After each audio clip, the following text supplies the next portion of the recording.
Molt bé, ara us explicaré com funciona aquest últim joc de SNAFU, Operation Volleybank. És un joc situat a Bòsnia i Hercegovina durant la Guerra dels Balcans, l'any 94.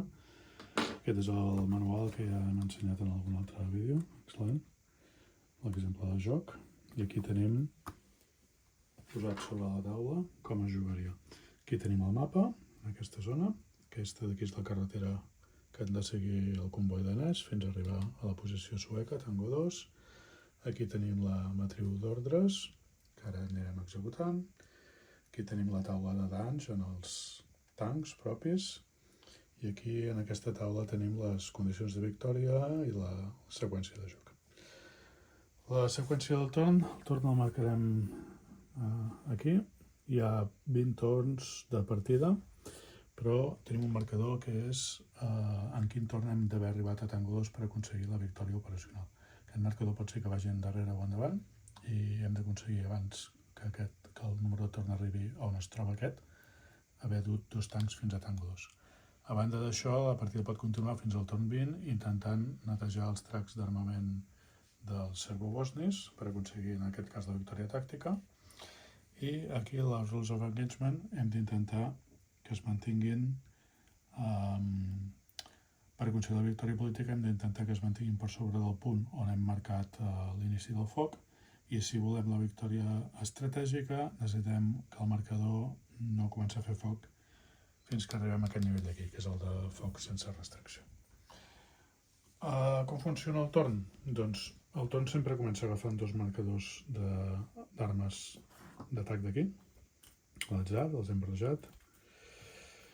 Agafem 2 i en posem una a la part de dalt i una a la part de baix. En aquest cas són 2 iguals i ens indica, si els creuem aquí, que podem moure una unitat. I a banda, com que són iguals, no podrem agafar més marcadors i el torn s'acabarà. No podem fer més ordres durant aquest torn i hem d'esperar el següent torn per fer més ordres. En aquest cas fem una ordre de moviment. L'ordre com la farem? Agafarem un d'aquests tancs, per exemple, agafo el tanc BQ i agafo el seu marcador de moviment i direm que volem anar a Calesija. Això és l'ordre que he donat de la matriu d'ordres.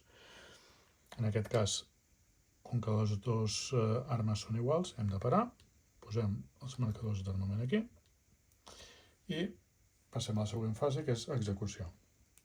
Primer atacs aeris, que no n'hi ha, ordres de moviment. Hem donat una ordre de moviment, aquesta d'aquí, per tant aquest vehicle es desplaça una posició. Ordres de foc, no n'hi ha cap de donada, els vehicles que tinguin ordres de foc estaran girats així, de moment no n'hi ha cap. S'acaba la fase d'execució. Fase de reacció enemiga. Les diferents armes de l'enemic atacaran, sempre amb el mateix ordre. Primer tancs, després coets, metralladores i artilleria. Els tancs no estan actius, coets s'activen amb un 12. Per tant, tirem els daus. 3 fallen. Però, si observem aquí, a les regles d'engagement, veiem que mentre estem en hold fire, cada vegada que una arma directa ens ataca, puja un punt. Per tant, fem els rules of engagement, pugem un punt, això indica que comencem a rebre foc enemic. Metralladores, no n'hi ha cap d'activa, artilleria, hi ha una d'artilleria a Sarachi, ens ho indica aquí. Hem de pujar un punt, les rules of engagement, i agafar una unitat perquè rebi danys. L'atac és aquí a Sarachi, llavors, com està indicat, pugem un punt a Rules of Engagement i escollirem un d'aquests tancs, que de moment són tots menys el BQ. Aquí tenim els marcadors de dany, deixarem BQ a fora, agafem tota la resta de marcadors,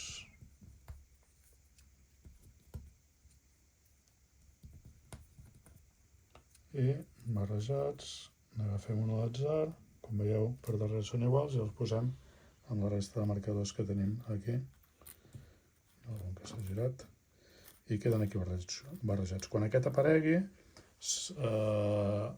es faran evidents els danys que aquest tanc ha patit ara en aquest bombardeig. Són danys lleugers i de moment no es noten, es notaran més endavant. I amb la fase d'artilleria acaba el torn. Per tant, primer torn completat i avancem al marcador de torn al torn següent. Llavors, repetim el procés. Agafem 2 fitxes de foc, posem un aquí i un aquí. Això és un atac d'artilleria. Carai, 2 atacs d'artilleria, també altre cop s'atura. Molt bé. Això em permet donar a un esquadró una ordre de foc o de moviment, però un esquadró sencer. En aquest cas, doncs, agafaré l'esquadró aquest i tot sencer els indicaré també que vagin a Calecijo. Aquí podia escollir foc o moviment, però de moment no es puc donar ordres de foc, de moviment. Les ordres de foc no les podré donar fins que, com a mínim, arribem als Rules of Engagement aquí. En aquest cas, altre cop, hem tingut dos marcadors igual, per tant no podem donar més ordres i els marcadors d'artilleria es posaran aquí. En el cas de l'artilleria, l'atac que es fa és el de l'última peça que estigui posada en aquest track. Per tant, s'executarà aquest i aquests dos de moment s'ignoren. Si després destruïm aquesta artilleria, s'executarien les ordres d'artilleria sempre l'última que estigués. Si ataquéssim aquesta última peça d'artilleria, es gira i posa aquí no artilleria. Per tant, en aquest cas no hi hauria atacs d'artilleria. Hem donat les ordres, s'executen les ordres. En aquest cas tenim tots aquests moviments. BQ mouria aquí i el platoon A avançaria tots els tancs cap a la carretera. Per tant, això serien aquestes ordres de moviment. No hi ha ordres de foc, per tant passem a la reacció enemiga. No hi ha atacs de blindats, els coets disparen en 12, fallen, però això fa pujar un punt les regles d'engagement. No hi ha atacs de metralladora i l'artilleria on ataca? Doncs aquí, en aquest cas ataca a T2, que és Tango 2, i això no ens puja les Rules of Engagement, però en canvi ens rebaixa el deadline de Tango 2. Per tant, no és gaire bo. L'atac és aquí on hi ha la posició sueca i això els hi posa pressió als suecs i, per tant, hem d'arribar més d'hora per salvar-los. Així acabaria el torn 2. Avancem al torn 3. I repetim el procés. Agafem d'aquí un parell de fitxes, aquesta d'aquí, atac de metralladora i aquesta, un de blindat. Mira, i així hem vist tots els colors. En aquest cas el verd i el negre es troben aquí. Això és una ordre de foc per una unitat. Però, com hem indicat, el Rules of Engagement encara no ens permet fer foc, per tant no podem fer res. La posem aquí. I en aquest cas, com que eren colors diferents i aquesta ordre no m'ha servit, decideixo donar una altra ordre. Per tant, torno a agafar fitxes. Com veieu, és una mica un push your luck, perquè si tu vols donar més ordres, provoques més reacció per la part de l'enemic. Però necessites aquestes ordres. Dos marcadors de tanc. En aquest cas es troben a Fire and Movement 1 i ho aprofitaré per agafar BL2, que és el comandant, i enviar-lo també cap a Calecijo. De moment amb això n'hi haurà prou, perquè... Ai, què he fet aquí? Els blindats van aquí, i aquí la metralladora.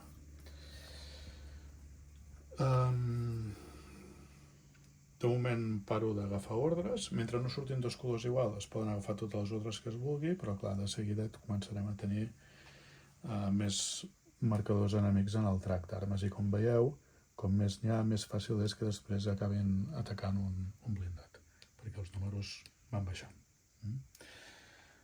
Execució d'ordres. Doncs tota la columna de tancs avança. BQ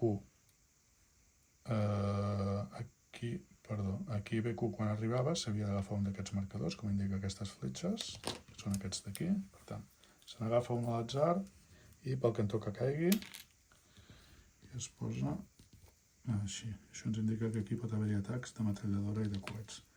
Llavors ara BQ avançaria i aquí es posaria un altre marcador. Així és. I el tercer per quan s'arriba allà. Aquests avançarien aquí i BL2 avançaria aquí. Tot el comboi està en marxa. Això són aquestes 5 ordres de moviment que de moment hi ha actives. I anem a la fase de foc enemic. En aquest cas, com que ara ja han arribat els T-55 del service, hem de mirar si s'activen o no. En la situació real, l'ONU era molt estricta que no es podien atacar tancs enemics si no hi havia una evidència de que havien estat atacant. Llavors, el que havien de fer era usar càmeres d'infraroig i observar els canons enemics si estaven freds o calents. Si estaven calents volia dir que havien atacat, que havien disparat, llavors hi havia el permís per atacar-los. Si estaven freds volia dir que no havien disparat, llavors no es podia fer res. Per veure si estan freds o calents, es tira el dau. En aquest cas tenim dues fitxes, amb un 5 o un 6, tenen el canó calent i vol dir que ataquen. Amb un 1 tenen el canó fred, per tant no hi ha atac dels blindats enemics. Els coets encara estem en el 12, per tant hem de treure un 12 per impactar.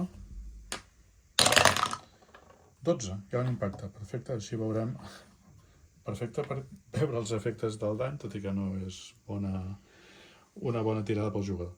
Primer hem de veure quin tanc han atacat. Llavors, aquests marcadors de colors són les diferents armes que hi ha, els coets, les metralladores i els tancs, i les diferents posicions del camí que ataquen. En aquest cas, hi ha dues posicions marcades en blanc, que són els coets, i s'agafa sempre la que tingui el marcador més petit, el número més petit. Aquí veieu que hi ha un 8 i aquí hi ha un 7, després aquí hi ha 6, 5, 4, i aquí hi haurà el 2 i el 3. El més petit és aquest 7, per tant vol dir que han atacat un d'aquests 3 tancs. Mirarem a l'atzar quin dels 3 ha estat atacat. Farem doncs 1, 2, 3, 4, 5, 6, tal com estan posats. 6, llavors el darrer tanc d'aquesta fila ha patit un atac de coets. Llavors anem aquí, que és danys, i mirem el tipus de dany que han patit. Si és un atac de tancs, de coets o de metralladora. En aquest cas és de coets. Tirarem un dau per veure quina part del nostre tanc han tocat. Un altre 6, això és que han tocat la torreta. Llavors mirem aquí efectes de l'impacte de la torreta. Aquest vehicle ja no podrà disparar, ja no pot donar bonificació defensiva des de les posicions d'Overwatch, que són les posicions per vigilar l'enemic.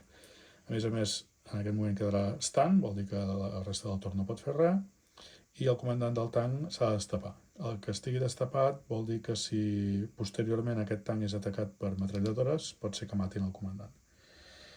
Llavors, en aquest cas, tenim els marcadors aquí d'impacte sever. Tenim aquest tanc a petit danys a la torreta i, a més, queda estabornit durant aquest torn.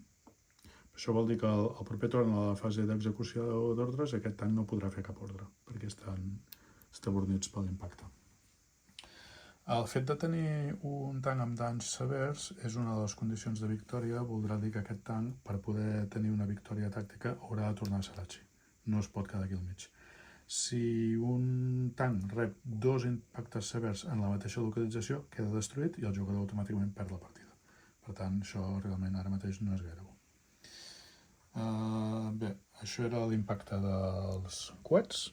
Hi ha una manera de disminuir l'eficàcia dels coets, que és posar tancs en situació d'Overwatch, i llavors el coet, en funció de la seva posició, si és centre, right o left, i hi ha un vehicle a la mateixa posició, centre, right o left, hi ha un menys a la tirada de daus, i per tant fa una mica més difícil. Que això representa que els tancs danesos entre ells es comunicaven la posició enemiga i els coets aquests eren bastant lents en el moviment i donava temps de fer una maniobra d'evasió. Fem l'atac ara de les metralladores. Un 11, quasi bé. En aquest cas les metralladores tornen a 12, per poc. I l'atac d'artilleria, que torna a ser contra T2, per tant els suecs ens estan avisant, please, Harry, necessiten que la columna de tancs arribi al seu reforç. La cosa s'està complicant. Tenim ja un tanc danyat, els suecs que estan patint, i que han començat a arribar tancs T-55 d'origen soviètic, per tant la cosa comença a estar una mica complicada. I així acabaria aquest altre torn.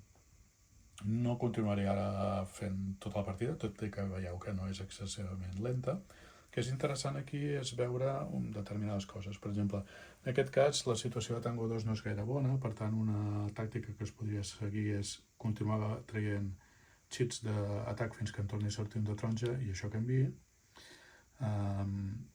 o començar a disparar i intentar eliminar aquest atac d'artilleria. Amb el tanc danyat, com veieu aquí, si un vehicle rep molt de dany, puja 5 les Rules of Engagement. Per tant, hem d'actualitzar d'aquest últim torn. Hem tingut un atac de coets amb el dany un atac de metralladores, que no ha fet res, i l'artilleria no, en aquest cas l'artilleria ataca 2. Però tenim l'atac de coets, el dany que ha fet, 3, 4 i 5, i l'atac de metralladores. Per tant, aquí ara ja han passat moltes coses. En primer lloc, com que hem creuat aquesta ratlla, podem començar a tornar el foc amb els danesos. El que passa que aquí l'ONU no estarà contenta, no ens donarà la victòria estratègica. Hauríem d'esperar que aquest marcador arribés aquí. Però això implica haver rebut més danys amb els danesos o que ens hagin disparat més vegades. D'altra banda, com que hem superat aquestes posicions, activem aquests marcadors que serviran pels 3 vehicles dels comandants. Poden aplicar, per exemple, aquí puc posar el Draw Their Fire, poden aplicar habilitats especials. I aquí puc posar dirigir el foc. Sí, són així.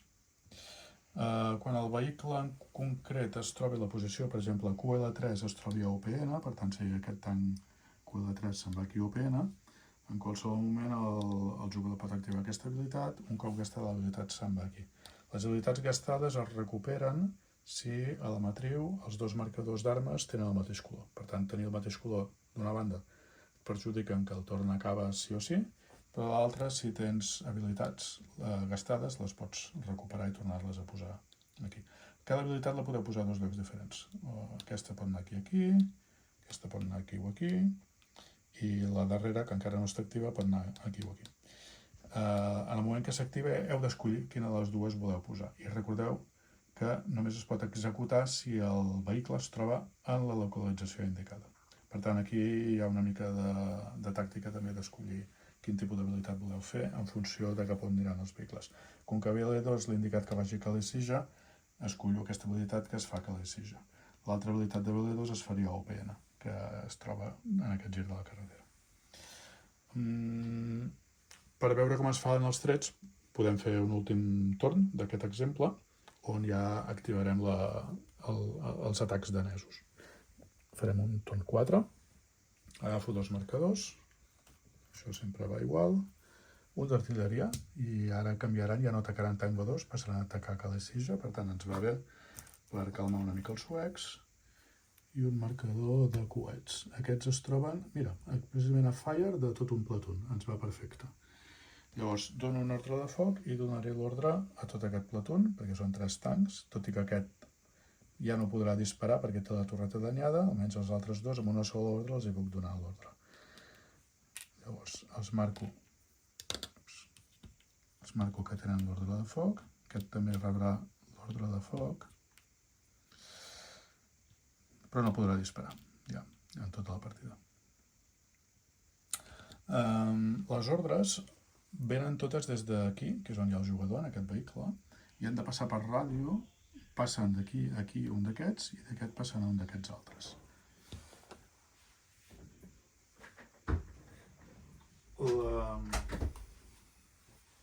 En principi les ordres passen sempre, però si algun dels vehicles rep danys lleugers, s'ha de mirar aquí a la xarxa de ràdio si algun dels vehicles que han intervingut ha patit danys lleugers per l'artilleria, s'haurà de fer alguna tirada de dau per veure si els missatges arriben de manera correcta o es perden. Per tant, el tema de com es donen les ordres, de moment les estic donant automàticament perquè no hi ha danys en les ràdios, però pot ser en alguna partida que els vehicles comencin a rebre danys i calgui anar tirant. I per tant, tot i que aquí tinguis una ordre que t'interessa, donis l'ordre, però l'ordre no arriba en el tanc, i el tanc continua fent el que estava fent fins llavors. Paro d'agafar peces d'aquí, per tant poso aquesta artilleria aquí, aquest coet aquí, fixeu-vos que els coets atacaran ja amb un 10 o més, per tant ja és més fàcil que ens continuen impactant, i veurem com s'executa el foc. Anem a la fase d'execució d'ordres, els moviments continuen aquí actius, per tant aquest es mou aquí i per tant s'activa l'última posició del servo-bosnis, que quedarà així. Faig això de tirar perquè les peces aquestes són diferents a cada cantó, per tant veig quin dels 2 cantons es queda. Aquí avançaré primer aquest i ara deixo aquests i avanço aquest d'aquí. Això són els moviments que estan actius i ara, com que ja tinc ordres de foc, tant aquest vehicle com aquest vehicle poden disparar. Contra què poden disparar? Us heu de fixar en aquestes icones d'aquí. Les icones indiquen contra on podem disparar amb els danesos. En aquest cas podem disparar contra coets i tancs, i aquest podem disparar contra coets. I aquí es pot disparar contra metralladores i coets. Si el símbol està ple, no cal tirar el dau, immediatament s'elimina una peça. En canvi, aquí aquest símbol és buit, no és ple. Això vol dir que cal tirar el dau perquè el tir és més difícil des d'aquí i pot ser que falli. I si us fixeu més amunt en la carretera, cap aquí els marcadors que s'hi posaran no tenen icones de foc. Això vol dir que un cop els vehicles passin que les SIG es dirigeixen a Tango 2 ja no poden respondre al foc i han d'intentar arribar a Tango 2 creuant els dits per no rebre cap impacte. Com es fan els focs? M'interessa, per exemple, reduir els blindats perquè són perillosos. Llavors faig un atac contra els T-55, en toco un, és automàtic, no cal tirar el dau, per tant la seva peça la torna a posar al pot. I aquí puc fer un atac... no, perdó, això no ho he agafat bé. És igual. Aquest anava a coets. Aquest d'aquí és el que podia atacar els tancs. Aquest és el que ataca coets i per tant ataquem un coet. I aquesta fletxa d'aquí és la que va aquí, que pot atacar coets o metralladores. Podem atacar, per exemple, les metralladores, així les eliminem i ja no rebem impacte des d'aquí. I el de tancs no se m'ho he deixat, però... Bé, per l'exemple de taners. I així és com funcionarien els atacs. Llavors es continua repetint la seqüència de torn fins quan, si aconseguim moure dos d'aquests vehicles fins aquí Tango 2, abans que el marcador de tanc hagi arribat a T2, això és una victòria operacional. Si aconseguim eliminar tots els marcadors aquests, i l'últim d'artilleria que estigui no artilleria, això és una victòria tàctica. De fet, per l'operacional necessitem també que l'artilleria estigui en no artilleria. Això ho podeu veure tota la seqüència aquesta de Victory Conditions. Aquí ens demana que no hi hagi artilleria, després ens demana si hem arribat a Tango 2, ens demana si hem eliminat els marcadors d'armes enemigues. I això són els diferents tipus de victòries que es poden tenir. I quan hem decidit atacar, aquí s'havia de fer una altra cosa, quan hem decidit atacar, agafem aquest marcador, Hold Fire, i el posem aquí, Fire at Will, i indiquem que hem començat a disparar des d'aquest punt. Llavors, quan el marcador Rules of Engagement anirà movent-se en funció del que faci l'enemic, si quan acaba la partida està per sobre, tenim una victòria política, perquè el govern danès està satisfet amb l'actuació. Però si ha quedat per sota, no tenim aquesta victòria perquè representa que hem respost massa agressivament contra l'amenaça que teníem. I la victòria estratègica, com he comentat, aquest marcador hauria d'estar per aquí. Això vol dir que tot aquest tram d'aquí hem de continuar rebent foc i aguantant, sense perdre, per poder satisfer les condicions de confrontació de l'ONU, que pel que sembla eren una mica difícils de complir. I així, aquesta seria la seqüència, la manera com es juga aquest joc, Operation Bolebank. Qualsevol dubte podeu preguntar i espero que el pugueu disfrutar.